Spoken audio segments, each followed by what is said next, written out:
పాపం ఎల్లో పిట్టలు కవర్ చేయలేక చస్తున్నాయి. శోకాలు పెడుతుంది, అరచి గీపెట్టి మరీ రోధిస్తుంది.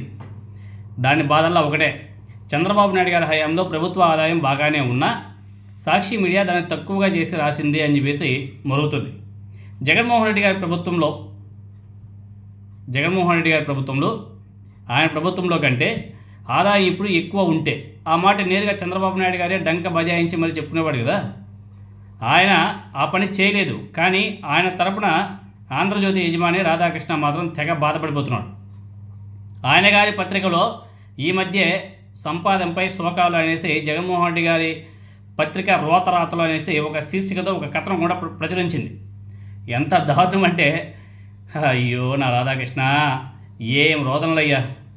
పచ్చి అబద్ధాలతో నిండినటువంటి ఇలాంటి కథనాలు నిత్యం వండి వారిస్తున్నందుకు వైఎస్ఆర్ కాంగ్రెస్ పార్టీ నేతలు, సామాన్యులు చాలామంది ఈ పత్రికను చంద్రజ్యోతిగాను అదేవిధంగా బూతు పత్రికగాను విమర్శిస్తుంటారు.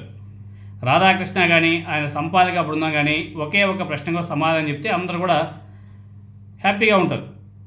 ఆయన కథనాలు సరైనవి అని చెప్పేసి ఒప్పేసుకుంటారు. ఇంతకీ ఏమంటే, ఎన్నికలకు ముందు, మొన్న జరిగేటువంటి సార్వత్రిక ఎన్నికలకు ముందు చంద్రబాబు నాయుడు గారు చెప్పింది ఏమిటి, ఆ తర్వాత ఏడాది కాలంలో ఆయన చేసింది ఏమిటి? ఆయన ఏం చెప్పాడు ఎలక్షన్ ముందు? అప్పులు చేయను, సంపద సృష్టి నాకు బాగా తెలుసు, సూపర్ 6తో పాటు ఎన్నికల హామీలన్నీ కూడా అమలు చేసి చూపిస్తా అనేసి ఎన్నికల ముందు 1కి 10 సార్లు ప్రతి బహిరంగ సభలోనూ చెప్పినటువంటి చంద్రబాబు నాయుడు గారు అధికారంలోకి వచ్చిన తర్వాత గల్లా పెట్టే ఖాళీగా కనబడుస్తూ ఉంది. అప్పులు పుట్టడం లేదు, సంపద సృష్టించే మార్గం ఉంటే చెవులో చెప్పండి, అప్పులు చేసే సంక్షేమానికి ఖర్చు చేయలేను అనేసి ప్లేటి పిటాయించిన విషయం తెలుగు రాష్ట్ర ప్రజలందరికీ కూడా తెలిసిన విషయాలే.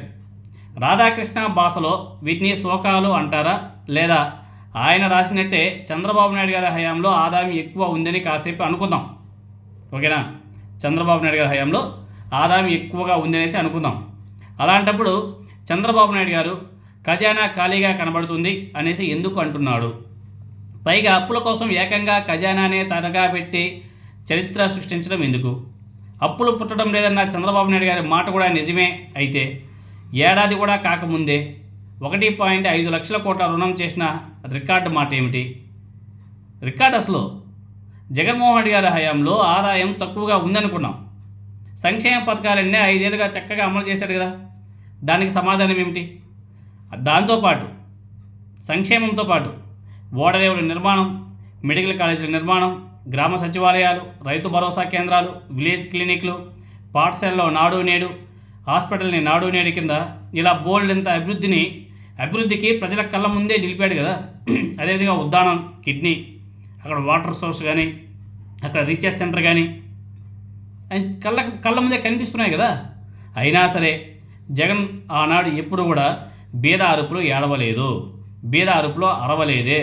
ఒక్క మాట అంటే ఒక్క మాట కూడా ఏనాడు కూడా జగన్మోహన్ రెడ్డి గారు ఖజానా లేదు, డబ్బులు లేవని చెప్పేసి ఒక్క మాట కూడా ఏ రోజు కూడా మాట్లాడలే.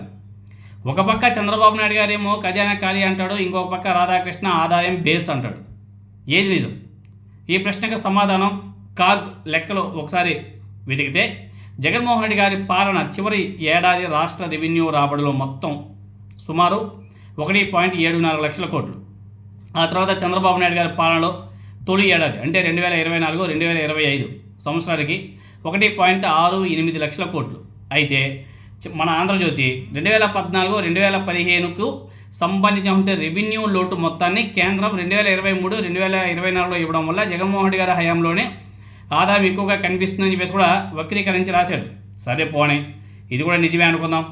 అప్పుడు కూడా కేంద్రం నుంచి రాష్ట్రానికి రావాల్సిన నిధులను సమర్థంగా రాబట్టడంలో జగన్మోహన్ రెడ్డి గారి ప్రభుత్వం విజయం సాధించినట్టే కదా. 5 ఏళ్ళు కేంద్రంలో భాగస్వామిగా ఉన్న 10,000 కోట్ల రూపాయల మొత్తం కూడా కేంద్రం నుంచి రాబట్టుకోలేని నిస్సహాయ స్థితిలో చంద్రబాబు నాయుడు గారు ఉన్నట్లు రాధాకృష్ణ ఒప్పుకున్నట్టే కదా. అంటే జగన్మోహన్ రెడ్డి గారి ప్రభుత్వం 12వ ఆర్థిక సంఘం నిధులను కూడా రాబట్టుకుందని చెప్పేసి మన రాధాకృష్ణ చెబుతున్నాడు. ఇది కూడా జగన్మోహన్ రెడ్డి గారి గొప్పతనమే అవుతుంది కదా. ఈ స్థాయిలో కేంద్రం నుంచి చంద్రబాబు నాయుడు గారు ఎందుకు తెచ్చుకోలేకపోతున్నాడు? ఈ రెండింటిని మినహాయిస్తే జగన్మోహన్ రెడ్డి గారి హయాం చివరి ఏడాది వచ్చిన రాబడి చూస్తే 1.61 లక్షల కోట్లేనని చంద్రబాబు నాయుడు గారు తన తొలి ఏడాదిలో ఆదాయం 1.68 లక్షల కోట్లు అని చెప్పేసి ఈ రాధాకృష్ణ పత్రిక చెప్పింది. సరే పోనీ, అలాంటప్పుడు చంద్రబాబు నాయుడు గారు పదే పదే ఎందుకు డబ్బులు లేవని చెప్పేసి వాపోతున్నాడు? 1.5 లక్షల కోట్ల అప్పు ఎందుకు చేశాడు? ఈ మొత్తాన్ని ఎందుకోసం ఖర్చు చేశాడు? జగన్మోహన్ రెడ్డి గారి టైం నాటికన్నా 10,000 కోట్లు ఎక్కువగా పన్ను ఆదాయం చంద్రబాబు నాయుడు గారి ప్రభుత్వం పొందింది కదా. పొందిందని చెప్పేసి ఎల్లో మీడియాలో కథనాలు కూడా రాశారు, చూపిస్తున్నారు. ఒకవేళ ఇదే నిజమైతే చంద్రబాబు నాయుడు గారు బీద అరుపులు అరవడం వెనుక మతలబు ఏంటి?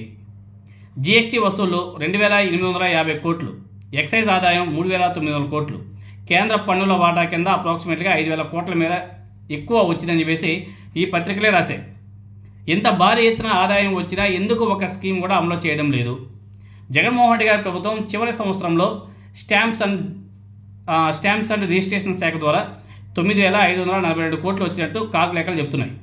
చంద్రబాబు నాయుడు గారి పాలనలో తొలి ఏడాది ఈ స్టాంప్స్ అండ్ రిజిస్ట్రేషన్ ద్వారా 8,837 కోట్లే వచ్చాయి. దీని అర్థం చంద్రబాబు నాయుడు గారి హయాంలో రియల్ ఎస్టేట్ వ్యాపారం తగ్గినట్టే కదా. అంతే కదా, జగన్మోహన్ రెడ్డి గారి హయాంలో 9,000 కోట్లు వస్తే 9,500 కోట్లు వస్తే చంద్రబాబు నాయుడు గారి ప్రభుత్వంలో 8,800 కోట్లు మాత్రమే వచ్చాయి. అంటే రియల్ ఎస్టేట్ పడిపోయినట్టే కదా. అమ్మకం పన్ను, పన్నేతర ఆదాయం మొదలైన వాటి పరిస్థితి ఇలానే ఉంది. ఉదయం చెప్పేసి మనం చెప్పట్లే, కాగ్ లెక్కలు చెప్తున్నాయి. మరి జగన్మోహన్ రెడ్డి గారి హయాంతో పోలిస్తే ఇప్పుడు రెవెన్యూ ద్రవ్యలోటులు రెండు సుమారు 20,000 కోట్లు ఎక్కువగా ఉందని చెప్పేసి చాలా స్పష్టంగా కనబడుతుంది. ఇది వాస్తవమే కదా. రాధాకృష్ణ ఏదో మసిపూసి మారేడుకాయ చేద్దామని చెప్పేసి ప్రయత్నించి సెల్ఫ్ గోల్ వేసుకున్నట్టుగా కనిపిస్తుంది చాలా స్పష్టంగా. ఆయన రాసింది వాస్తవం అయితే చంద్రబాబు నాయుడు గారు అబద్ధాలు చెప్తున్నట్టు అవుతుంది. పైగా ఆదాయం బాగున్నా 1.5 లక్షల కోట్ల అప్పు తెచ్చిన ఎన్నికల సమయంలో ఇచ్చామంటే హామీలేవి అమలు చేయకుండా ప్రజలను మోసం చేసినట్టు అవుతుంది కదా. ఖజానా ఖాళీ అన్న చంద్రబాబు నాయుడు గారి మాటలు నిజమైతే ఈ జాకీ ఎల్లో పత్రిక రాసిందే అవాస్తవం అని చెప్పేసి అంగీకరించాల్సిన అవసరం కూడా ఉంది. ఏతావాత ఆంధ్రజ్యోతి రాధాకృష్ణ శోకాలకు చంద్రబాబు నాయుడు గారి సర్కారే బద్నామైంది. కూటమి ప్రభుత్వానికి భజన చేద్దామని అనుకుని ఇలాంటి పిచ్చి రాతలు రాసి చంద్రబాబు నాయుడు గారిని డిఫెన్స్లో నెట్టేస్తున్నట్లు ఈ విషయమైనా సరే ఈ రాధాకృష్ణకి అర్థమవుతుందా, అర్థం కాలేదా మనకైతే అర్థం కావాలి. మొత్తానికి ఈ కూటమిని నిండా ముంచేది మాత్రం మన రాధాకృష్ణ, దాంట్లో ఎటువంటి డౌటే లేదు.